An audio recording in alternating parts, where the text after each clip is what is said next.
Assalamualaikum warahmatullahi wabarakatuh. Perkenalkan, nama saya Ahmad Rizman Faresi dengan NIM 231011 dari kelas 23 IKA 23A. Baik, di sini saya akan menjelaskan tentang algoritma round robin. Yang saya akan bahas di sini yaitu pengertian dari algoritma round robin dan cara kerja algoritma round robin serta kelebihan dan kekurangan dari algoritma round robin. Dan juga di akhir dari penjelasan nanti saya akan membahas tentang satu soal bagaimana cara menyelesaikan soal dari algoritma round robin. Baik, saya mulai dari pertama yaitu pengertian dari algoritma round robin. Algoritma round robin adalah salah satu metode penjadwalan proses dalam sistem operasi terutama digunakan pada sistem berbasis time sharing atau bisa disebut berbagi waktu. Dalam algoritma ini, setiap proses diberi jatah waktu eksekusi yang disebut time quantum atau time slice. Jika proses belum selesai saat jatah waktu habis, proses tersebut akan dihentikan sementara dan ditempatkan kembali ke akhir antrian untuk menunggu giliran berikutnya. Proses ini berulang sampai semua proses selesai. Untuk untuk penjelasannya agar lebih mudah dipahami, saya akan menjelaskannya. Jadi algoritma round robin di sini adalah cara membagi waktu secara bergantian untuk menjalankan tugas-tugas dalam sistem komputer. Setiap tugas diberi jatah waktu yang sama, misalnya 10 detik untuk berjalan. Jika tugas tersebut belum selesai saat waktu habis, tugas itu akan mengantri lagi di belakang, jadi kembali lagi di belakang. Misalnya waktunya sudah habis tapi masih dalam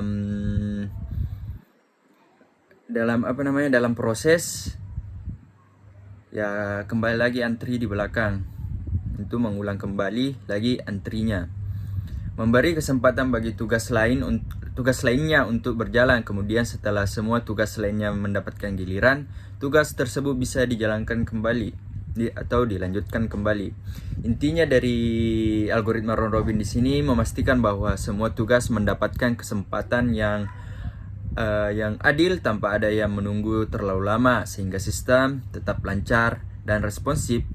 Algoritma ini cocok untuk sistem yang banyak pengguna atau program berjalan bersamaan karena setiap tugas mendapatkan bagian waktu yang sama. Baik, penjelasan selanjutnya yang di sini saya akan menjelaskan tentang cara kerja algoritma dari round robin. Dan untuk yang pertama, cara kerjanya yaitu semua proses dimasukkan dalam antrian secara bergantian. 2. Setiap proses mendapatkan waktu eksekusi selama time quantum yang telah ditentukan. Seperti tadi, time quantumnya itu 10 detik. Seperti penjelasan yang tadi yang saya jelaskan. Dan yang ketiga itu, jika proses selesai sebelum time quantum habis, proses akan dikeluarkan dari antrian. Keempat, jika time quantum habis dan proses belum selesai, proses tersebut akan dipindahkan ke akhir antrian. 5. Proses ini terus berulang sampai semua proses dieksekusi hingga selesai. Dan itulah tadi cara kerja algoritma round robin versi saya. Dan saya akan menampilkan juga cara kerja algoritma round robin dari PPT dosen saya atau dari penjelasan dosen saya. Baik, selanjutnya untuk kelebihan dan kekurangannya dari algoritma round robin atau min dan plus dari algoritma round robin. Untuk kelebihannya sendiri di sini yaitu merata dalam penggunaan waktu sehingga cocok untuk sistem multitasking. Nah, setiap proses memiliki waktu eksekusi yang sama sehingga adil untuk semua proses. Saya beri contoh dari kelebihan algoritma round robin di sini. Semisal bayangkan kamu di sebuah taman bermain yang memiliki permainan trampolin yang ramai dan setiap anak diberi waktu 5 menit untuk melompat. Setelah 5 menit, anak tersebut harus memberi kesempatan pada anak lain meskipun mereka ingin melompat lebih lama. Begitu semua anak mendapatkan giliran, anak yang pertama tadi bisa kembali melompat lagi selama 5 menit berikutnya.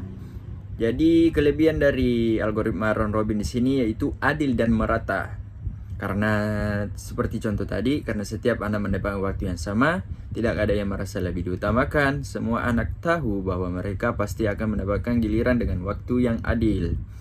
Dan juga cocok untuk banyak pengguna. Dalam situasi ini, sistem trampolin bisa melayani banyak anak tanpa ada yang menunggu terlalu lama. Tidak ada satu anak pun yang bisa melompat terus-menerus tanpa berhenti. Jadi lebih banyak anak bisa menikmati permainan dalam waktu yang berdekatan. Dalam round robin, sistem ini cocok untuk berbagi waktu di mana banyak pengguna perlu mendapatkan kesempatan yang sama sehingga semua tugas atau anak-anak seperti contoh tadi dalam antrian mendapatkan waktu yang adil tanpa penundaan berlebihan.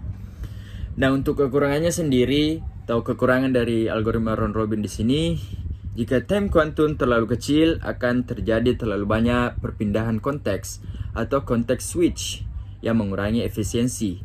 Dan jika time quantum terlalu besar, responsivitas sistem akan menurun. Saya beri contoh lagi, contoh dari kekurangan round robin. Bayangkan kamu sedang berada di kasir restoran cepat saji yang sangat ramai dan setiap pelanggan hanya diberi waktu 30 detik untuk memesan sebelum giliran mereka diganti pelanggan berikutnya. Terlepas dari apakah mereka sudah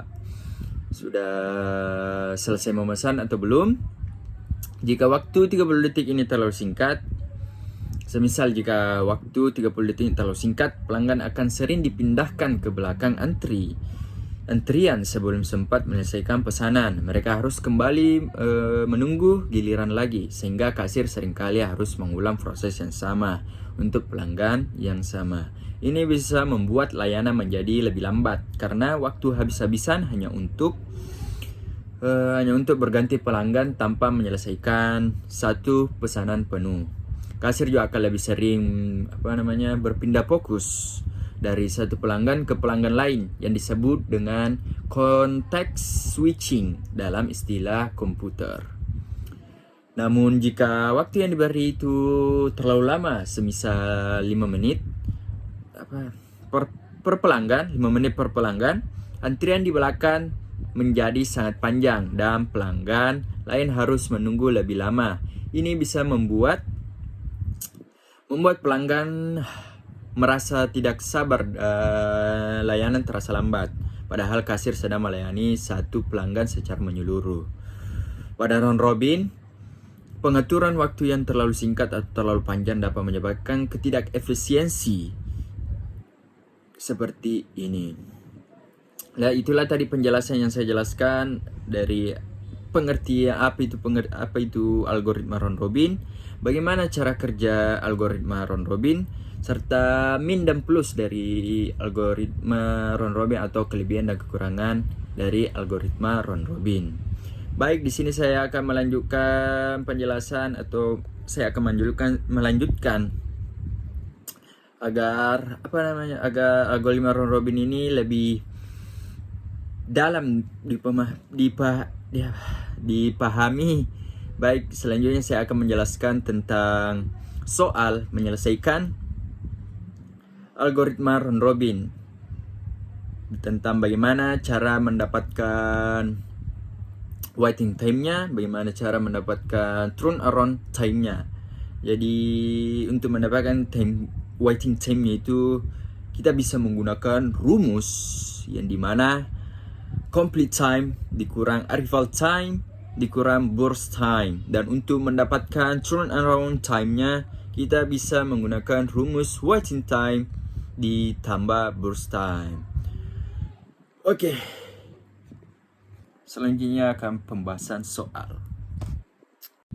Berikut adalah soal yang kita selesaikan menggunakan algoritma round robin.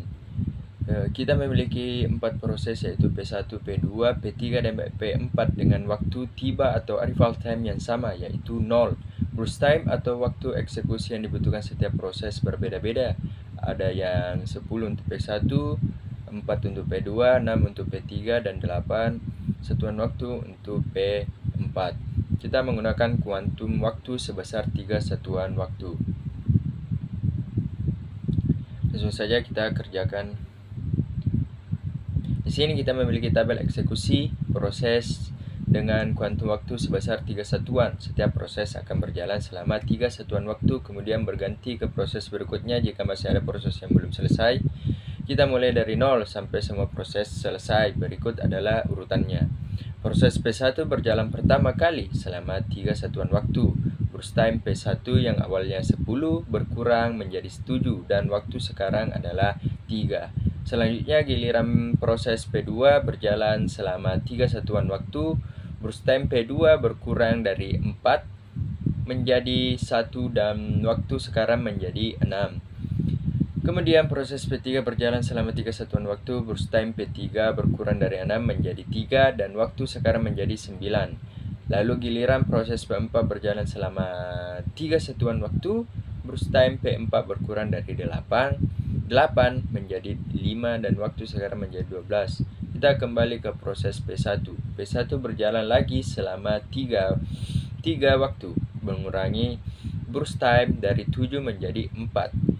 Waktu sekarang menjadi 15. Proses P2 kemudian mendapat giliran lagi, tetapi kali ini hanya membutuhkan 1 satuan waktu untuk menyelesaikan sisa burst time-nya. Proses P2 selesai di waktu 16. Jadi yang warna merah itu berarti prosesnya sudah selesai seperti P2.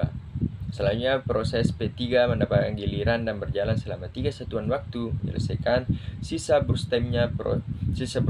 Proses P3 selesai pada waktu 19.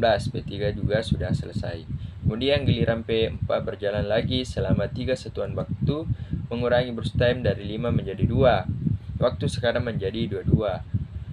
Proses P1 mendapatkan giliran kembali dan berjalan selama 3 satuan waktu. Burst time P1 berkurang dari 4 menjadi 1 dan waktu sekarang adalah 25.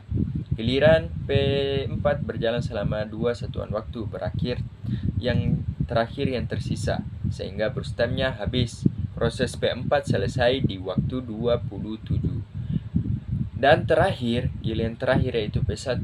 Untuk proses P1 yang masih memiliki sisa burst time 1, proses P1 selesai di waktu 28. Jadi yang warna merah semua di sini merupakan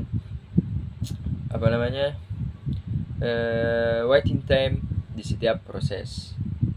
Waiting time atau completion time dari setiap proses. Dari sini kita mendapatkan completion time atau waktu selesai untuk setiap proses.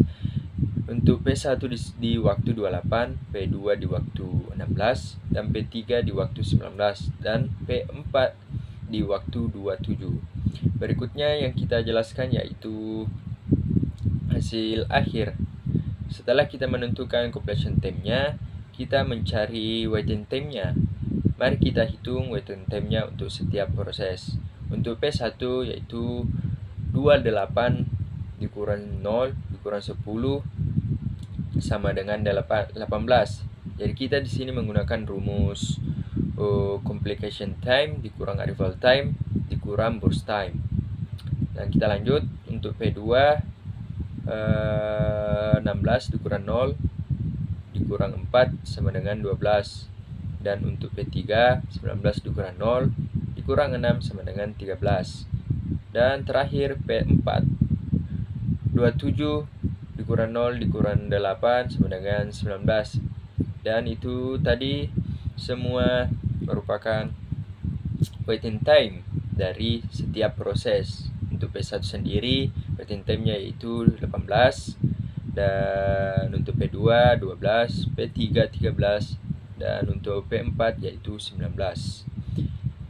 Dan di bawah ini merupakan rata-rata dari rata-rata dari waiting time-nya kita hitung. Selanjutnya kita melanjutkan melanjutkan menghitung turnaround time dari algoritma round robin di sini.